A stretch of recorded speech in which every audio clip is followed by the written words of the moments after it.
नमस्कार बंधुरा झर्णा किचेन आपनादेर सबाइके स्वागत।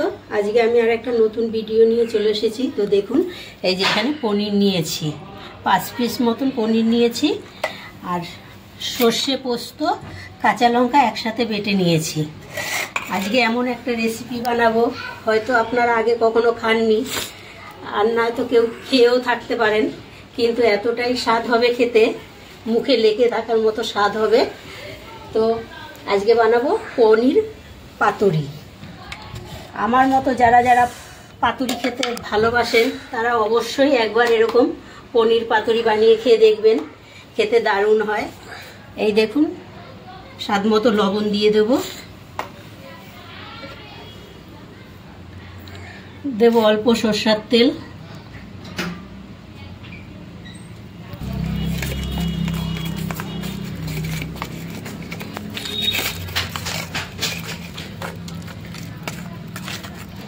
সরষের তেল আর সর্ষে বাটা পোস্ত বাটা যদি একসাথে ভালো করে মিশিয়ে না নিই তাহলে ঝাঁঝটা ভালো হবে না। তো ভালো করে এর জন্য মিশিয়ে নিতে হবে।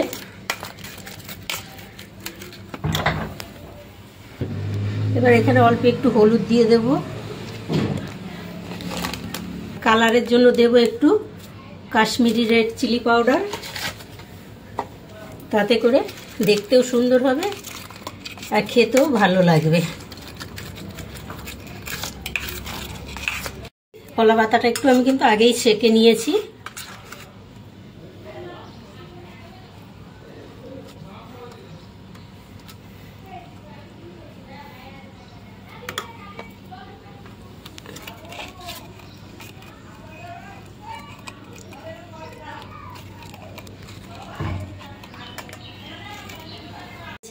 এবার একটা লঙ্কা দিয়ে অল্প একটু সরষের তেল দিয়ে দেবো।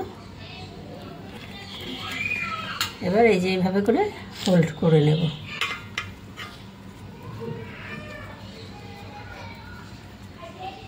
এগুলি কিন্তু সব তৈরি হয়ে গেছে, এইবার ভেজে নেব। চলুন, গ্যাস ধরে চাটু বসিয়ে দিয়েছি আগেই, চাটুটাও গরম হয়ে গেছে। এবার এটা তো ডিপ ফ্রাই হবে না, চাটুর মধ্যে নর্মাল ভাবে এটা ভেজে নেব।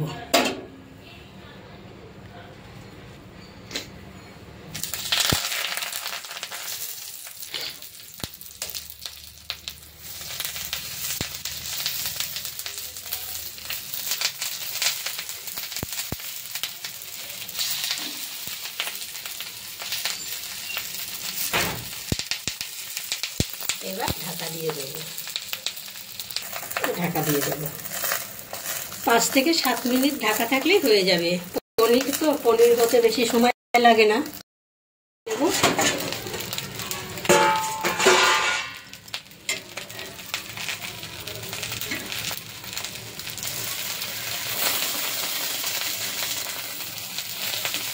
এইভাবে করে সবগুলো উল্টিয়ে দেবো।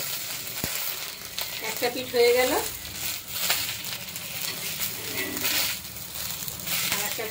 হয়ে যাবে,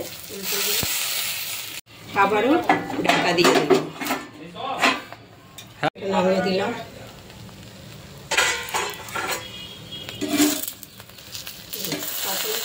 হয়ে গেছে, এবার নামিয়ে নেব আর একটা খুলে আপনাদের দেখাবো কিরকম হয়েছে। আর আপনাদের খুলে দেখাই কিরকম হয়েছে পনির পাতুরি। ইলিশ মাছ, ভেটকি মাছ পাতুরি তো আপনারা সবসময় খান, কিন্তু পনির পাতুরি একবার অবশ্যই বানিয়ে খেয়ে দেখবেন। তো দেখুন দেখতে কতটা লোভনীয় হয়েছে আর খেতেও ঠিক তেমনই টেস্টি হবে। গরম ভাতের সাথে আর কিছু লাগবে না, এইটা থাকলে একেবারেই জমে যাবে। দেখুন দেখতে কতটাই সুন্দর হয়েছে, একেবারে ভেটকি মাছের পাতুরি ফেলে। এই অবধি ছিল আজকের ভিডিও। আশা করছি আজকের ভিডিও আপনাদের খুব ভালো লেগেছে। ভালো লাগলে লাইক, কমেন্ট, শেয়ার। আর আমার চ্যানেল এখনও সাবস্ক্রাইব করা না থাকলে অবশ্যই চ্যানেলটি সাবস্ক্রাইব করে আমার পাশে থাকবেন। পাশে থাকা বেল বাটনটি অন করে দেবেন, যখনই নতুন ভিডিও আপলোড হবে সবার আগে নোটিফিকেশন আপনাদের কাছে পৌঁছাবে।